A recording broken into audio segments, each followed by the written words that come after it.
ಯಾವುದೇ ದೇಶ ರಕ್ಷಣಾ ವ್ಯವಸ್ಥೆಯಲ್ಲಿ ಎಷ್ಟೇ ಬಲಶಾಲಿಯಾಗಿದ್ದರೂ ಕೆಲವೊಮ್ಮೆ ಅಂದುಕೊಂಡಂತೆ ಆಗಲ್ಲ. ಅದೇ ರೀತಿ ಚಿಕ್ಕ ದೇಶವೊಂದು ಬಲಿಷ್ಠ ದೇಶದಿಂದ ಆಕ್ರಮಣಕ್ಕೆ ಒಳಗಾದರೂ ಕೂಡ ಪುಟಿದೆದ್ದು ನಿಲ್ಲುವಂತಹ ಶಕ್ತಿಯನ್ನ ಕಂಡುಕೊಳ್ಳುತ್ತೆ. ಇದಕ್ಕೆ ನಿದರ್ಶನ ಅಮೆರಿಕ ಇಸ್ರೇಲ್ ವರ್ಸಸ್ ಇರಾನ್ ಯುದ್ಧ. ಇರಾನ್ನ ಸರ್ವೋಚ್ಚ ನಾಯಕ ಆಯತೊಲ್ಲಾ ಅಲಿ ಖಮೇನಿಯನ್ನ ಹತ್ಯೆ ಮಾಡಿದ ಬಳಿಕ ಅಮೆರಿಕ ಇನ್ನೇನು ಯುದ್ಧವೇ ಮುಗಿಯಿತು ಎಂದು ಖುಷಿಯಾಗಿತ್ತು. ಆದರೆ ಖಮೇನಿ ಹತರಾದ ಬಳಿಕ ಇರಾನ್ ಉಗ್ರಾವತಾರಕ್ಕೆ ಇಳಿದಿದೆ. ತಮ್ಮ ಸರ್ವೋಚ್ಚ ನಾಯಕ ಇಲ್ಲದಿದ್ದರೂ ನಾವು ಯುದ್ಧದಲ್ಲಿ ಮಣಿಯಲ್ಲ ಎಂಬ ಶಪಥವನ್ನ ಮಾಡಿದೆ. ಇರಾನ್ ಒಂದೇ ಒಂದು ದೇಶ ಅಮೆರಿಕ ಸೇರಿ ಮುಸ್ಲಿಂ ರಾಷ್ಟ್ರಗಳನ್ನು ಗಟ್ಟಿಯಾಗಿ ಎದುರಿಸುತ್ತಿದೆ.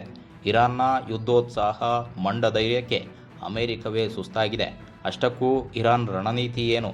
ಖಮೇನಿ ಹತರಾದ ನಂತರವೂ ಹೇಗೆ ವೀರಾವೇಶದಿಂದ ಹೋರಾಡುತ್ತಿದೆ ಎಂಬ ಕುತೂಹಲಕಾರಿ ವಿಷಯವನ್ನು ಡೀಟೇಲ್ ಆಗಿ ನೋಡ್ತಾ ಹೋಗೋಣ.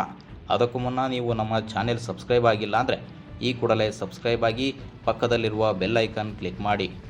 ಇರಾನ್ ಆಕ್ರಮಣಕ್ಕೆ ಅಮೆರಿಕದ 10 ಹಲವು ಸೇನಾ ನೆಲೆಗಳೇ ಛಿದ್ರವಾಗಿ ಹೋಗುತ್ತಿವೆ. ವಿಶ್ವದಲ್ಲಿ ವೇಗವಾಗಿ ಬೆಳೆದಿರುವ ಅರಬ್ ದೇಶಗಳು ತಲೆ ಮೇಲೆ ಕೈ ಹೊತ್ತು ಕೂತಿವೆ. ಇರಾನ್ ಸಮರದ ಹಿಂದಿನ ಕಾರಣ ಅದರ ರಣನೀತಿ ಮತ್ತು ಮೊಹಮ್ಮದ್ ಅಲಿ ಜಾಫರಿ ಎಂಬ ಮಾಂತ್ರಿಕನ ಚಾಣಾಕ್ಷತೆ. ಇತ್ತೀಚೆಗೆ ಅಮೆರಿಕ ದಾಳಿ ನಡೆಸಿದ ಸಂದರ್ಭದಲ್ಲಿ ಖಮೇನಿ ಜೊತೆಗೆ 40 ಸೇನಾಧಿಕಾರಿಗಳು ಮಣ್ಣು ಮುಕ್ಕಿದ್ರು. ಆದರೆ ಇಲ್ಲಿ ಅಚ್ಚರಿ ವಿಚಾರ ಏನಂದರೆ ಇರಾನ್ ಮೊದಲೇ ಎಲ್ಲ ವಿಭಾಗದ ಸೇನೆಗೂ ಉತ್ತರಾಧಿಕಾರಿಗಳನ್ನು ನೇಮಿಸಿದೆ. ಯಾವುದೇ ವಿಭಾಗದ ಮುಖ್ಯಸ್ಥ ಯುದ್ಧದಲ್ಲಿ ಹತನಾದರೂ ಅವರ ಜಾಗಕ್ಕೆ 4 ಉತ್ತರಾಧಿಕಾರಿಗಳನ್ನು ಸಿದ್ಧಪಡಿಸಿದೆ. ಹೀಗಾಗಿ ಇನ್ನು ಹಲವು ವಾರಗಳವರೆಗೆ ಯುದ್ಧ ನಡೆದರೂ ಇರಾನ್ ಅಮೆರಿಕ ಮತ್ತು ಇಸ್ರೇಲ್ ವಿರುದ್ಧ ಕಾದಾಡಲು ಸಜ್ಜಾಗಿದೆ. ಇರಾನ್ ವಿರುದ್ಧದ ಯುದ್ಧದಲ್ಲಿ ಅಮೆರಿಕದ ನಿರೀಕ್ಷೆ ತಲೆಕೆಳಗಾಗಿದ್ದು, ಯುದ್ಧ ನಿಲ್ಲಿಸಲು ಅಧ್ಯಕ್ಷ ಡೊನಾಲ್ಡ್ ಟ್ರಂಪ್ ಬಳಿ ಸೂಕ್ತ ಯೋಜನೆಗಳು ಇಲ್ಲ ಎಂದು ಅಮೆರಿಕದ ಮಾಧ್ಯಮಗಳೇ ವರದಿಯನ್ನ ಮಾಡಿವೆ. ಖಮೇನಿ ಹತರಾದ ಬಳಿಕ ಇನ್ನೇನು ಯುದ್ಧ ಗೆದ್ದಂತೆಯೇ ಎಂದು ಟ್ರಂಪ್ ಸಂಭ್ರಮಿಸಿದ್ರು. ಆದರೆ ಆಯತೊಲ್ಲಾ ಅಲಿ ಖಮೇನಿ ಹತ್ಯೆಯ ನಂತರವೂ ಅಮೆರಿಕ ಮತ್ತು ಇಸ್ರೇಲ್ ವಿರುದ್ಧ ಬಲಶಾಲಿಯಾಗಿ ಹೋರಾಡುತ್ತಿರುವುದು ಜಗತ್ತನ್ನೇ ಉಬ್ಬೇರಿಸುವಂತೆ ಮಾಡಿದೆ. ಇರಾನ್ನಿಂದ ಈ ಪರಿಯ ಪ್ರತಿಕ್ರಿಯೆಯನ್ನು ನಿರೀಕ್ಷೆ ಮಾಡದ ಅಮೆರಿಕ ಅನಿವಾರ್ಯವಾಗಿ ಯುದ್ಧವನ್ನು ಮುಂದುವರಿಸಿದೆ. ಖಮೇನಿ ಹತ್ಯೆಗೆ ಪ್ರತೀಕಾರವನ್ನು ಪಡೆದುಕೊಳ್ಳಬೇಕು ಎಂಬ ಹಠದಲ್ಲಿ ಇರಾನ್ನ ಇಸ್ಲಾಮಿಕ್ ರೆವಲ್ಯೂಷನರಿ ಗಾರ್ಡ್ ಯೋಜನಾಬದ್ಧವಾಗಿ ತಿರುಗಿಬಿದ್ದಿದೆ. ಹಾಗಾಗಿಯೇ ಯುದ್ಧ ಆರಂಭವಾಗಿ 2 ವಾರಗಳು ಕಳೆದರೂ ಕೂಡ ಇರಾನ್ ಶಕ್ತಿಶಾಲಿಯಾಗಿ ಹೋರಾಡುತ್ತಿದೆ. ಮುಖ್ಯವಾಗಿ ಇರಾನ್ನ ಮಿಲಿಟರಿ ವ್ಯವಸ್ಥೆಯನ್ನು ಅಲಿ ಖಮೇನಿ ಅನುಪಸ್ಥಿತಿಯಲ್ಲೂ ಕಾರ್ಯವನ್ನು ನಿರ್ವಹಿಸುವಂತೆ ವಿನ್ಯಾಸಗೊಳಿಸಲಾಗಿದೆ. 2025ರ ಜೂನ್ನಲ್ಲಿ ಸಂಭವಿಸಿದ ಯುದ್ಧದ ನಂತರ ಖಮೇನಿ ರಹಸ್ಯ ಯುದ್ಧ ತಂತ್ರಗಾರಿಕೆಯನ್ನು ಸಿದ್ಧಪಡಿಸಿದರು. ತಾವು ಹತರಾದರೂ ಅಮೆರಿಕ ಮತ್ತು ಇಸ್ರೇಲ್ ಮೇಲೆ ಹೇಗೆ ದಾಳಿ ಮಾಡಬೇಕೆಂದು ಅವರು ಮೊದಲೇ ಸೂಚನೆಯನ್ನು ನೀಡಿದರು. ಸರ್ವೋಚ್ಚ ನಾಯಕನ ಸೂಚನೆಯಂತೆ ಇರಾನ್ ಈಗ ಪ್ರತೀಕಾರದ ಕೆಂಪು ಬಾವುಟವನ್ನು ಆರಿಸಿದ್ದು ಖಮೇನಿ ಹತ್ಯೆಗೆ ಸೇಡನ್ನು ತೀರಿಸಿಕೊಳ್ಳಲು ಸನ್ನದ್ಧವಾಗಿದೆ.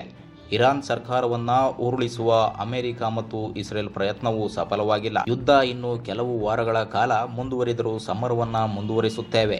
ಅಮೆರಿಕದ ಜೊತೆಗೆ ಮಾತುಕತೆಯನ್ನು ನಡೆಸುವಂತಹ ಪ್ರಶ್ನೆಯೇ ಇಲ್ಲ ಎಂದು ಇರಾನ್ ಸ್ಪಷ್ಟವನ್ನ ಪಡಿಸಿದೆ. ಕಳೆದ 14 ದಿನಗಳಲ್ಲಿ ಇರಾನ್ ಯುದ್ಧದ ಪ್ರತಿ ವಿಭಾಗದಲ್ಲೂ ಅಮೆರಿಕಕ್ಕೆ ಬಲವಾದ ತಿರುಗೇಟು ನೀಡಿದೆ. ಮಧ್ಯಪ್ರಾಚ್ಯದಲ್ಲಿ ಅಂದರೆ ಮುಸ್ಲಿಂ ರಾಷ್ಟ್ರಗಳಾದ ಸೌದಿ ಅರೇಬಿಯಾ, ಕುವೈತ್, ಬಹರೈನ್, ದುಬೈನಲ್ಲಿ ನಿರ್ಮಾಣವಾದ ಅಮೆರಿಕದ ಸೇನಾ ನೆಲೆಗಳನ್ನು ಹೊಡೆದು ಹಾಕಿದೆ. ಇನ್ನೊಂದು ಮುಖ್ಯವಾದ ವಿಚಾರವನ್ನು ನೋಡೋದಾದರೆ 1990ರಲ್ಲಿ ಇರಾನ್ ಮತ್ತು ಇರಾಕ್ ನಡುವೆ 10 ವರ್ಷಗಳ ಕಾಲ ಯುದ್ಧ ನಡೆದಿತ್ತು. ಅದರಿಂದ ಪಾಠವನ್ನು ಕಲಿತಿರುವ ಇರಾನ್ ಈ ಬಾರಿ ರಣನೀತಿಯನ್ನೇ ಬದಲಿಸಿದೆ. ಸೇನೆಯ ಹಲವು ಘಟಕಗಳನ್ನೇ ನಿರ್ಮಿಸಿದೆ. ಯುದ್ಧದ ಮೊದಲ 10 ದಿನಗಳಲ್ಲೇ ಇರಾನ್ 2000ಕ್ಕಿಂತ ಅಧಿಕ ಮಿಸೈಲ್ ಮತ್ತು 500ಕ್ಕಿಂತ ಅಧಿಕ ಡ್ರೋನ್ಗಳನ್ನು ಪ್ರಯೋಗಿಸಿದೆ. ಮುಂಬರುವ ದಿನಗಳಲ್ಲಿ ಶಸ್ತ್ರಾಸ್ತ್ರಗಳ ಬಳಕೆಯನ್ನು ತಗ್ಗಿಸಿ ಗೆರಿಲ್ಲಾ ಯುದ್ಧ ತಂತ್ರವನ್ನು ಹೆಚ್ಚಾಗಿ ಬಳಸಲಿದೆ. ಈ ಮೂಲಕ ಯುದ್ಧವನ್ನು ಹಲವು ವಾರಗಳ ಕಾಲ ಮುಂದುವರಿಸುವ ಮತ್ತು ಅಮೆರಿಕಕ್ಕೆ ಪ್ರತಿಕ್ರಿಯೆ ನೀಡುವ ಪ್ರಕ್ರಿಯೆಯನ್ನು ಮುಂದುವರಿಸಲಿದೆ. ಇರಾನ್ ಬಲಶಾಲಿ ಹೋರಾಟದ ಗುಟ್ಟನ್ನು ನೋಡುವುದಾದರೆ ಇರಾನ್ ತನ್ನ ಮಿತ್ರಪಡೆಗಳಾದ ಹೆಜ್ಬುಲ್ಲಾ, ಹೌತಿ ಮತ್ತು ಇರಾಕ್ನ ಶಿಯಾ ಗುಂಪುಗಳ ಮೂಲಕ ಏಕಕಾಲದಲ್ಲಿ ಹಲವು ಕಡೆಗಳಿಂದ ಅಮೆರಿಕದ ಮೇಲೆ ಒತ್ತಡವನ್ನು ಹೇರ್ತಾ ಇದೆ. ಈ ಗುಂಪುಗಳು ಕೂಡ ಶೀಘ್ರದಲ್ಲೇ ಯುದ್ಧಕ್ಕೆ ಭಾಗಿಯಾಗುವ ಸಾಧ್ಯತೆಗಳಿವೆ. ಇನ್ನು ಹಾರ್ಮುಜ್ ಜಲಸಂಧಿಯನ್ನು ಬಂದ್ ಮಾಡುವ ಮೂಲಕ ಬೆದರಿಕೆ ಹಾಕುತ್ತಾ ಇರಾನ್ ಜಾಗತಿಕ ತೈಲ ಮಾರುಕಟ್ಟೆಯಲ್ಲಿ ಕಂಪನವನ್ನು ಸೃಷ್ಟಿ ಮಾಡಿದೆ. ರಷ್ಯಾದಿಂದ ಕಚ್ಚಾ ತೈಲ ಖರೀದಿಗೆ ಅಮೆರಿಕ ಸಮ್ಮತಿಸಿದ್ದು ತನ್ನ ಒತ್ತಡ ತಂತ್ರಕ್ಕೆ ಸಿಕ್ಕ ಜಯ ಎಂದು ಇರಾನ್ ಬಣ್ಣಿಸಿದೆ. ಇನ್ನು ಅಮೆರಿಕದ ದುಬಾರಿ ಕ್ಷಿಪಣಿ ನಿರೋಧಕ ವ್ಯವಸ್ಥೆಗಳನ್ನು ಸೋಲಿಸಲು ಇರಾನ್ ಅಗ್ಗದ ದರದ ಡ್ರೋನ್ಗಳನ್ನು ಸಾವಿರಾರು ಸಂಖ್ಯೆಯಲ್ಲಿ ಬಳಸುತ್ತಿದೆ. ಇದರಿಂದ ಅಮೆರಿಕದ ಆರ್ಥಿಕತೆಗೆ ದಿನದಿಂದ ದಿನಕ್ಕೆ ಬಹುದೊಡ್ಡ ಹೊಡೆತ ಬೀಳುತ್ತಿದೆ. ಎಷ್ಟು ದಿನಕ್ಕೆ ಈ ಯುದ್ಧ ಮುಗಿಯುತ್ತದೆ ಎಂದು ಅಮೆರಿಕವೇ ಕಾಯುತ್ತಾ ಇದೆ. ಪ್ರಸ್ತುತ ಯುದ್ಧದಲ್ಲಿ ಇರಾನ್ ಶಾಹೆದ್ 136 ಮತ್ತು ಶಾಹೆದ್ 131 ಎಂಬ ಕಾಮಿಕೇಜ್ ಡ್ರೋನ್ಗಳನ್ನು ಹೆಚ್ಚಾಗಿ ಬಳಸ್ತಾ ಇದೆ. ಇವುಗಳನ್ನು ಪತ್ತೆ ಮಾಡುವುದು ತುಂಬ ಕಷ್ಟ. ಇವು ಅಮೆರಿಕದ ಸೇನಾ ನೆಲೆಗಳ ಮೇಲೆ ಸಮೂಹವಾಗಿ ದಾಳಿಯನ್ನು ಮಾಡ್ತಾ ಇವೆ. ಶಹಾಬ್ 3 ಮತ್ತು ಪಾ ಎಂಬ ಹೈಪರ್ಸಾನಿಕ್ ಕ್ಷಿಪಣಿಗಳನ್ನು ಕೂಡ ಇರಾನ್ ಬಳಸ್ತಾ ಇದೆ. ಇವು ಶಬ್ದಕ್ಕಿಂತ 15 ಪಟ್ಟು ಹೆಚ್ಚು ವೇಗದಲ್ಲಿ ಚಲಿಸುತ್ತಿದ್ದು ಅಮೆರಿಕದ ನೌಕಾಪಡೆಗಳಿಗೆ ಸವಾಲಾಗಿವೆ. ಇನ್ನೊಂದು ಮುಖ್ಯ ವಿಚಾರ ಅಂದರೆ ಇರಾನ್ ಶಕ್ತಿಶಾಲಿಯಾಗಿ ಹೋರಾಡಲು ಒಬ್ಬ ಜಾದೂಗಾರ ಮತ್ತು ಮಾಂತ್ರಿಕನ ಕೈಚಳಕವಿದೆ. ಅವನೇ ಮೊಹಮ್ಮದ್ ಅಲಿ ಜಾಫರಿ.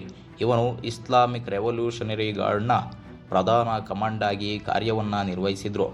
2007ರಿಂದ 2019ರವರೆಗೆ Mohammad Ali Jafari mosaic defence system ಎಂಬ ತಂತ್ರಗಾರಿಕೆಯನ್ನು ರೂಪಿಸಿದ್ರು. ಅದು ಈಗಿನ ಯುದ್ಧದಲ್ಲಿ ಫಲವನ್ನು ಕೊಡ್ತಾ ಇದೆ. ಈ ಮೊಸೈಕ್ ಡಿಫೆನ್ಸ್ ಸಿಸ್ಟಮ್ ಅಂದರೆ ಇರಾನನ್ನು ಒಂದು ಜೇನುಗೂಡಿನಂತೆ ನಿರ್ಮಾಣವನ್ನು ಮಾಡಲಾಗಿದೆ. ಶತ್ರುಗಳು ಒಂದು ಗೂಡಿನ ಭಾಗವನ್ನು ನಾಶಪಡಿಸಿದರೂ ಕೂಡ ಉಳಿದ ಭಾಗಗಳಿಂದ ನೂರಾರು ಜೇನುಗಳು ಅಂದರೆ ಸೈನಿಕರು ದಾಳಿಯನ್ನು ಮಾಡ್ತಲೇ ಇರುತ್ತಾರೆ. ಇದರಲ್ಲಿ ವಿಕೇಂದ್ರೀಕೃತ ಕಮಾಂಡ್ಗೆ ಆದ್ಯತೆಯನ್ನು ಕೂಡ ನೀಡಲಾಗಿದೆ. ಸಾಮಾನ್ಯ ಯುದ್ಧಗಳಲ್ಲಿ ಒಬ್ಬನೇ ಒಬ್ಬ ಮುಖ್ಯಸ್ಥ ಇರ್ತಾನೆ. ಆದರೆ ಮೊಸೈಕ್ ಡಿಫೆನ್ಸ್ನಲ್ಲಿ ಇಡೀ ದೇಶವನ್ನು ಸಣ್ಣ ಸಣ್ಣ ಸ್ವತಂತ್ರ ಘಟಕಗಳಾಗಿ ವಿಂಗಡಿಸಲಾಗಿದೆ. ಒಂದು ವೇಳೆ ಕೇಂದ್ರ ನಾಯಕ ಹತನಾದರೂ ಕೂಡ ಪ್ರತಿ ಪ್ರಾಂತ್ಯದ ಕಮಾಂಡರ್ ತನ್ನದೇ ಆದಂತಹ ನಿರ್ಧಾರವನ್ನು ತೆಗೆದುಕೊಂಡು ಯುದ್ಧವನ್ನು ಮುಂದುವರಿಸಬಹುದು.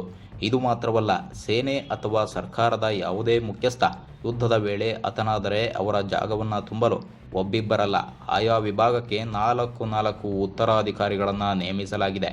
ಈ ಮೊಹಮ್ಮದ್ ಅಲಿ ಜಾಫರಿ ಇರಾನ್ ಮತ್ತು ಇರಾಕ್ ಯುದ್ಧದ ಸಮಯದಲ್ಲಿ ಮಿಲಿಟರಿ ಕಾರ್ಯಾಚರಣೆಯಲ್ಲಿ ಪ್ರಮುಖ ಪಾತ್ರವನ್ನು ವಹಿಸಿದರು.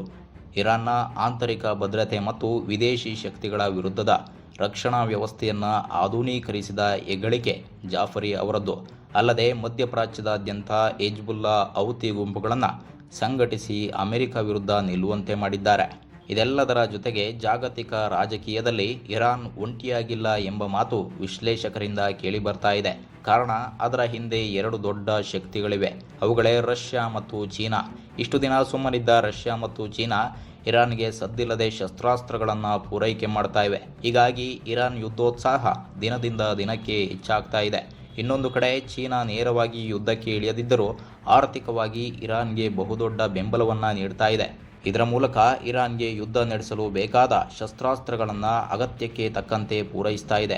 ಇವೆಲ್ಲ ಕಾರಣದಿಂದ ಸ್ವಲ್ಪ ದಿನದಲ್ಲೇ ಮುಗಿಯಬೇಕಿದ್ದ ಯುದ್ಧ ದೀರ್ಘಕಾಲವನ್ನು ತಾಳುತ್ತಾ ಇದೆ. ಅಮೆರಿಕ ಮತ್ತು ಇಸ್ರೇಲ್ ಸ್ಪರ್ಧೆಯ ನಡುವೆಯೂ ಇರಾನ್ ಮಣಿಯಲ್ಲ ಎಂಬ ನಿಲುವಿಗೆ ಬಂದಿದೆ. ಇದಿಷ್ಟು ಸ್ನೇಹಿತರೆ, ಇರಾನ್ ವರ್ಸಸ್ ಅಮೆರಿಕ, ಇಸ್ರೇಲ್. ಮುಂದಿನ ವಿಡಿಯೋದಲ್ಲಿ ಮತ್ತೊಂದು ಇಂಟ್ರೆಸ್ಟಿಂಗ್ ಸುದ್ದಿಯೊಂದಿಗೆ ಭೇಟಿಯಾಗೋಣ. ಧನ್ಯವಾದ.